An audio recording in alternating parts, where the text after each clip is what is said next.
ሰላም ጤና ይስጥልኝ። ዛሬ በአይአርምስ ሲስተም እንዴት የትምህርትና ስልጠና ተቋሞችን መመዝገብ እንደምንችል እናያለን። አይአርምስ ሲስተም የአዲስ አበባ ከተማ የትምህርትና ስልጠና ቁጥጥር ባለስልጣን ሲስተም ነው። ይህ ሲስተም ተቋሙ የሚሰጣቸውን ግልጋሎቶችን ለማዘመን የተዘጋጀ ሲስተም ነው። ለዚህም በዋናነት አሰራሩ የሚጀምረው የተለያዩ ተቋሞችን በመመዝገብ ነው። ስለዚህ በዚህ ቱቶሪያል እንዴት ተቋሞችን መዘግባለን የሚለውን እናያለን። በመጀመሪያ ግን ወደ ዝርዝር የምዝገባ ፕሮሰሱ ከመሄዳችን በፊት የሚያስፈልጉ ነገሮችን አንድ በአንድ እናያለን።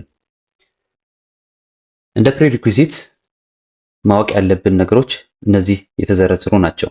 አንደኛው አክሰስ የምናደርግበት አድሬስ ነው። ይህንን አይአርምስ ሲስተም አክሰስ ለማድረግ iarms.gov.ኢቲን በመጠቀም አክሰስ ልናደርገው እንችላለን። ለዚህም ኮምፒውተር እና አፕዴትድ የሆነ ብራውዘር ያስፈልገናል። የብራውዘር አይነቱ ክሮም፣ ኢጅ፣ ፋየርፎክስ፣ ሌሎችንም ተዛማጅ ብራውዘሮች መጠቀም እንችላለን። ከዚህ በተጨማሪ ኢንስቲትዩሽኖች በዚህ ሲስተም ሬጅስተር ለማድረግ የሚያስፈልጓቸው አንዳንድ የኢንስቲትዩሽን ኢንፎርሜሽኖች ማወቅ ይጠበቅባቸዋል። እነዚህም የኢንስቲትዩሽኑ ፎርማል የሆነ ኔም ወይም ደግሞ ስም፣ የኢንስቲትዩሽኑ ፎርማል የሆነ ኢሜል አድሬስ፣ ስልክ ቁጥር፣ ቲን ነምበር እና ስኩል አይዲ ናቸው። እነዚህን ይዞ የመዝገብ ፕሮሰሱን የሚያካሂደው ሰው አሳይንድ የተደረገ ወይ ደግሞ ኃላፊነት የተሰጠው ሰው ቢሆን ይመረጣል። ለዚህም በሬጅስትሬሽን ፕሮሰሱ የሚያደርጋቸውን የፓስዋርድ የሚሆኑ ሌሎች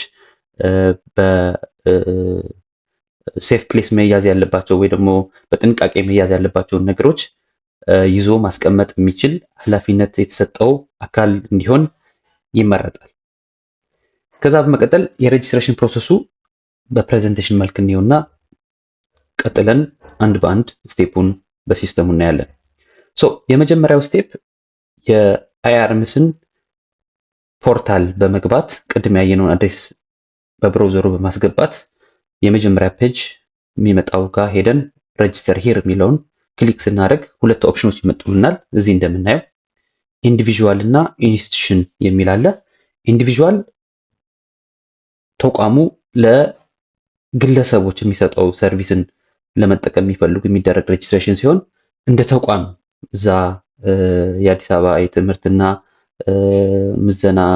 ስልጠና ምዘና ቁጥጥር ባለስልጣኑን እንደ ተቋም ሄደው ሰርቪስ የሚያገኙ የተለያዩ የትምህርት ተቋማትና የስልጠና ተቋማት ከሆኑ ደግሞ ኢንስቲትዩሽን የሚለውን መርጠው ነው ፕሮሰሱን የሚያካሂዱት። በመቀጠል ይህንን ኢንስቲትዩሽን የሚለውን ከተጫን በኋላ የዚህን የሚመስል ፔጅ ይመጣልና ኤክስፔክት የሚያደርገን ፎርማል የሆነ ኢሜል አድሬስ እንድናስገባ ነው። ይህንን ፎርማል ኢሜል አድሬስ ካስገባን ኢሜል አድሬሱ ትክክለኛ የሚሰራ መሆኑን ለማረጋገጥ ቬሪፊኬሽን ኮድ ይልክልናል። ይህን ቬሪፊኬሽን ኮድ በኢሜል ነው የሚመጣው። ስለዚህ ኢሜል አድሬሱን አስገብተን ሰንድ ቬሪፊኬሽን ኮድ ስንለው ኮድ ወደ ኢሜላችን ይልክልናል። ስለዚህ ወደ ኢሜላችን ሄደን ያንን የተሰጠንን ኮድ ይዘን መጥተን በሶስተኛው ስቴፕ እዚህ ኮዱን አስገብተን ቬሪፋይ እናደርጋለን ማለት ነው። በዚህ ፕሮሰስ የተሳሳትነው ነገር ካለ ደግመን ሰንድ ኒው ኮድ ልንል እንችላለን። በትክክል ከሰራ ነው ግን ቬሪፋይ ያደርግልንና እነዚህን የተቀሩትን ፓስዋርድ የማስገባት፣ ኢንስቲትዩሽን ኔሙን የማስገባት፣ ቲን ነምበር የማስገባት፣ ስልክ ቁጥር የማስገባት እና ተዛማጅ ነገሮችን ከጨረስን በኋላ ክሬኤት እንለዋለን። ኦቨርኦል ሬጅስትሬሽን ፕሮሰስ ይህንን ይመስላል። ይህንን ካደረግን በኋላ ወደ ሲስተሙ ይዞን ይገባል ማለት ነው። በመቀጠል የአይአርምስን ሲስተም አክሰስ አድርገን ሬጅስትሬሽን ፕሮሰሱን አንድ በአንድ እናያለን። ለዚህም iarms.gov.ኢቲን ብራውዘራችን ላይ በማስገባት ይህንን ፔጅ አክሰስ ማድረግ እንችላለን። ይህንን ሬጅስትሬሽን ፕሮሰስ በትክክለኛው አድሬስ ገብቼ የዴሞ ዴታ ከማስገባት ይልቅ ለትሬኒንግ እና ለዴቨሎፕመንት የምንጠቀምበትን ሌላኛው አድሬስ ተጠቅሜ ያሳያችኋለሁ። ሲስተሙ ግን ፕሪቲ ማች አንድ አይነት ነው። ስለዚህ እኔ የምጠቀምበት አድሬስ ሌላ ነው። እናንተ እዚህ ሳይሆን አክሰስ ማድረግ ያለባችሁ ተቋማት ትክክለኛ ወደሆነው ወደ iarms.gov.ኢቲን ገብተው ሬጅስተር ሂር የሚለውን ክሊክ አድርገው ነው መግባት ያለባቸው። በዚህም አሰራሩ እንዲሁ ነው የሚሆነው። እኔ ግን ለዚህ ዴሞንስትሬሽን የምጠቀምበት የዴቨሎፕመንት ወይ ደግሞ ይህንን ስራ የምናበለጽግበት ቦታ ጋር ነው የሚሆነው። እንደምታዩት ሁሉም ነገሩ አንድ አይነት ነው። ሶ ተቋማት ለመመዝገብ መጀመሪያ ማድረግ ያለባቸው ሬጅስተር ሂር የሚለውን ክሊክ ማድረግ ነው። ይህ ሬጅስተር ሂር የሚለውን ለማግኘት ቅድም እንዳልኩት irms.gov.ኢቲን ብለው በመጻፍ ብሮዘር ላይ ክሊክ በማድረግ ወደዚህኛው መምጣት ይችላሉ። ይህንን ሁለት አይነት የሬጅስትሬሽን ፕሮሰስ አለ። ቅድም እንዳወራሁት ኢንዲቪዥዋል እና ኢንስቲትዩሽን። ኢንዲቪዥዋል ማለት በግለሰብ ደረጃ የሚሰጡ ስራዎችን ለመጠቀም ወደ ሲስተሙ ሬጅስተር ማድረግ ሲጠበቅብን ነው። ኢንስቲትዩሽናል ደግሞ እንደ ተቋም የትምህርትና የስልጠና ተቋማት ከአዲስ አበባ የትምህርትና ስልጠና ቁጥጥር ባለስልጣን የሚያገኙትን ሰርቪስ ለመጠቀም የሚመዘግቡበት መንገድ ነው። ለዚህም እኔ ኢንስቲትዩሽን የሚለውን ክሊክ አድርጌ ሬጅስትሬሽን ፕሮሰሱን ፎሎ አድርገዋለሁ።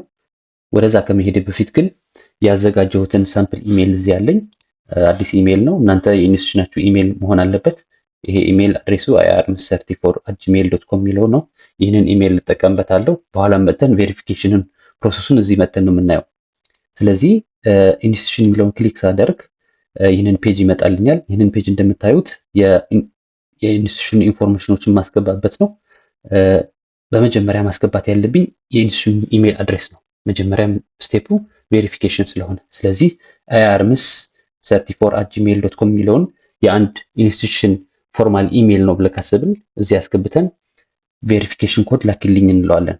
ሶ ቬሪፊኬሽን ኮድ ላክልኝ ስንለው ይህንን ኢሜይል ቬሪፋይ አድርጎ ትክክለኛ ከሆነ ወደዛ ኢሜይል የቬሪፊኬሽን ኮድ ይልካል። እዚህ ምንም አናገኝም። መሄድ ያለብን ወደዚህኛው ሲስተም ወደዚህኛው ኢሜይል አድሬስ ነው። ስለዚህ ይህንን ኢሜይል አድሬስ ሪፍሬሽ ላድርገውና የመጣ ቬሪፊኬሽን ኮድ ካለ ቼክ ላድርግ። ስለዚህ እዚህ ጋር አንድ ኢሜይል መጥቷል። ይህ ቬሪፊኬሽን ኮድ የተላከበትን ኢሜይል ነው። ስከፍተው ዩር ኮድ ኢዝ ብሎ ቁጥር ነግሮኛል። ይህንን ኮፒ አድርጌ ወደዚህኛው መለስና ያገኘሁት ቬሪፊኬሽን ኮድ ይህን ነው ብዬ ክሊክ አድርጌ ቬሪፋይ አድርገው እለዋለሁ። ምክንያቱም ትክክለኛ ኮዱ የተቀበልኩ ያንን ኢሜይል ያስገባሁበት ኢሜይልም የኔ እንደሆነ ማረጋገጫ ስለሆነ ይህንን ሳደርግ ወስዶ ቼክ አድርጎታል። ኢሜይል ማስተካከል ካለብኝ ኢንኬዝ ተሳስቼም ከሆነ ወይ መቀየር ካለብኝ ቼንጅ ኢሜይል እለዋለሁ። ካልሆነ ግን ኦልሬዲ ቬሪፋይ ስላደረገ ፓስዋርድ ወደ መስጠት ሄዳለሁ። ፓስዋርድ ስንሰጥ የምናስታውሰው ማንረሳው ፓስዋርድ ቢሆን ይመረጣል። ብራውዘሮች አንዳንዶች ደግሞ እንደዚህ ሳጀስት ያደርጉናል። ፓስዋርድ ሳጀስት ያደርጉንና በሱ ተጠቅመን ከሞላን በኋላ ልንረሳው እንችላለን። ወይም ደግሞ የምንጠቀምበት ኮምፒውተር የፐብሊክ ከሆነ ብዙ ሰው የሚጠቀምበት ከሆነ ሰጀሽኑ ባንቀበለው ነው የሚመረጠው። ምክንያቱም ብራውዘሩ ላይ ሴቭ አድርገውት ስለሚቆዩ ሌላ ሰው ደግሞ ያንን አክሰስ ማድረግ ስለሚችል። ስለዚህ እኔ የራሴን ፓስዋርድ ላስገባ ነው ብዬ ካልኩኝ እዚህ ጋር ፓስዋርዱ ምን መሆን እንዳለበት ኢንፎርሜሽን ይነግረኛል። ሎወር ኬዝ ያለበት፣ አፐር ኬዝ ያለበት፣ ዲጂቶችም ያሉበት፣ ሌላ ሲምቦሎችም ያሉበት መሆን አለበት እያለኝ ነው። ስለዚህ እሱን የሚመስል እሱን የሚያሟላ አንድ ፓስዋርድ ልሰጠው ነው ማለት ነው። ኮንፊርም አድርግልኝ እያለኝ ነው።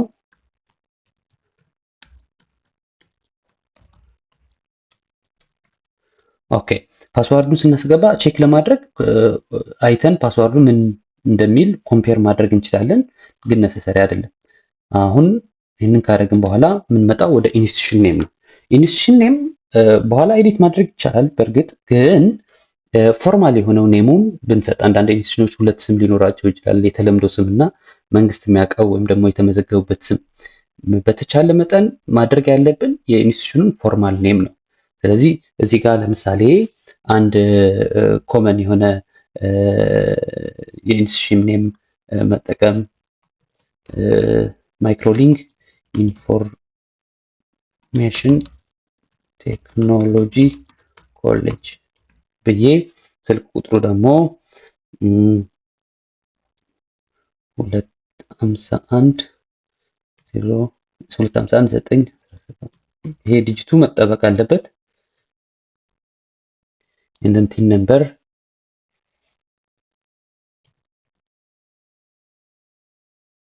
ስኩል አይዲ እዚህ ጋር እንደምታዩት እነዚህ አስተሪክስ ምልክቶች ያሏቸው ማንዳተሪ ናቸው፣ መሞላት ያለባቸው ናቸው። እነዚህ ናይስ ቱ ሃቭ ወይ ደግሞ ቢሞሉ ጥሩ ግብአት ይሆናሉ የሚባሉ ኢንፎርሜሽኖች ናቸው። እናንተ ጋር ትክክለኛው መረጃ ስለሚኖር ትክክለኛውን ዴታ በማስገባት ትክክለኛ መረጃ ከተያዘ ነው ትክክለኛ የሆነ ቢዝነስ ፕሮሰስ የሚኖረው በኋላ እና እንደዛ ማድረግ ይጠበቅብናል። ይህንን ስናደርግ ፕሊስ ዌይት ዋይል ዊ ፕሮሰስ ዩር ኢንፎርሜሽን ይላል። ይህንን ኢንፎርሜሽን ካደረገ በኋላ እንደ ዩዘር ወደ ሲስተሙ ያስገባናል። አሁንም አንዳንድ ብሮዘሮች ይህንን ኢንፎርሜሽን ይዘው ሴቭ ማድረግ ያስችሉናል። ጥሩም ጎንም መጥፎ ጎንም አለው ይህንን። ምክንያቱም ሌላ ሰው አክሰስ የሚያደርገው ከሆነ ሲስተማችን ባይያዝ ይመረጣል። ስለዚህ እኔ ይሄ ፐርሰናል ኮምፒውተሬ ነው ማንም ሰው አይጠቀምበትም የምንል ከሆነ ሴቭ ማድረግ እንችላለን ፓስዋርዱን እና ዩዘር ኔሙ። ካልሆነ ደግሞ ናት ነው ብለን መውጣት እንችላለን። ይህንን ሲስተም አሁን የሚያሳየን አንድ ተቋም በተለይ ለአክሪዲቴሽን ሲስተም ወደዚህ የአይአርኤም ሲስተም ሲገባ የሚያገኘው ኢንፎርሜሽን ዳሽቦርዱ ነው። ከዚህ ቀጥለን ደግሞ የተለያዩ ቪዲዮዎች እንዴት የተለያዩ አፕሊኬሽኖች ማድረግ እንችላለን፣ እንዴት ከባክ ኦፊስ ካሉ ኤክስፐርቶች ኮሚኒኬት ማድረግ እንችላለን፣ እንዴት ብራንች ክሬት ማድረግ እንችላለን የሚለውን በቀጣይ እናያለን። የሬጅስትሬሽን ፕሮሰሱ ግን ይህንን ይመስላል። በጣም አመሰግናለሁ።